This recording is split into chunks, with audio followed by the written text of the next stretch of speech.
రాంబాబు నువ్వేనా? అవునండి. ఈ రోజు పేపర్లో నగరంలో దొంగతనంలోనే ఆర్టికల్ రాసింది నువ్వేనా? అవునండి.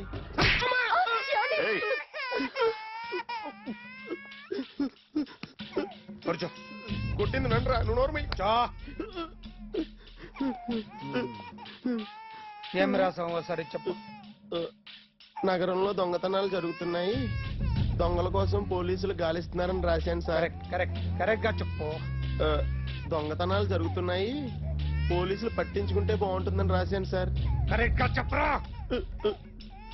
దొంగతనాలు జరుగుతున్నాయి, పోలీసులు ఎందుకు పనికిరాని చేతకాని దద్దమ్మల్లా ఉన్నారు, ముఖ్యంగా స్పెషల్ ఆఫీసర్ ఉన్నా ఒకటే లేకపోయినా ఒకటే అని నా స్టైల్లో రాశాను సార్.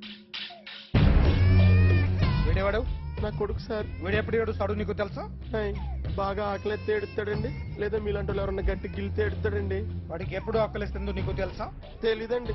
వాడిని ఎవడు గిల్లుతాడు నీకు తెలుసా? తెలీదండి. పోనీ వాడు ఎప్పుడు ఉచ్చపుస్తాడు నీకు తెలుసా? తెలీదండి. ఎప్పుడు నిన్న నీ మీద ఉచ్చపుస్తుంటే అప్పగిలిగావా? చాలా కష్టం అండి. సంకలో ఉన్న కన్నా కొడుకు గురించి నీకు తెలియదు. వాడు ఉచ్చపుస్తే ఆపలేవు. మేము అంతేరా.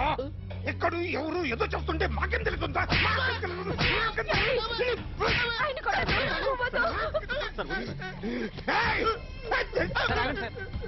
అసలు ప్రెస్ స్టేషన్ లో ఉన్నాడు. చెప్పండి వాడికి ఇంకోసారి పిచ్చి పిచ్చిగా వస్తే. ఇప్పుడు రాస్తాను రా. దొంగలు నా కన్న కొడుకులు లాంటి వాళ్ళు వాళ్ళు వచ్చొస్తే తుడుచుకోవడం తప్ప ఏమీ చేయలేనంటున్న స్పెషల్ ఆఫీసర్ అని రాస్తాను రా. ఎవడండి వీడు? ఇంకా అర్థం కాలేదా? ఈడే స్పెషల్ ఆఫీసర్. ఆడి ముఖం చూడు ఎలాగుందో. అసలు ఈడే ఈ దొంగతనాలన్నీ చేయించాడని నా డౌట్. అది కూడా రాసేస్తాను. రాసి ముందు ఇల్లు మార్చేస్తాను, ఏం చేస్తాడో చూస్తాను. ఏదో సరదాగా అంటాగా నిజంగా రాసేస్తామేంటి? నన్ను కొట్టడానికి వచ్చిన వాళ్ళని దుమ్ము లేపకపోతే నేను మగాణ్ణి కాదు. అలాగే ప్రేమించిన అమ్మాయి కోరిక తీర్చకపోయినా నేను మగాణ్ణి కాదు. ఇప్పుడు నీకేంటి? నేను దెబ్బలు తినాలి, నాకు బ్లడ్ రావాలి, అంతే కదా?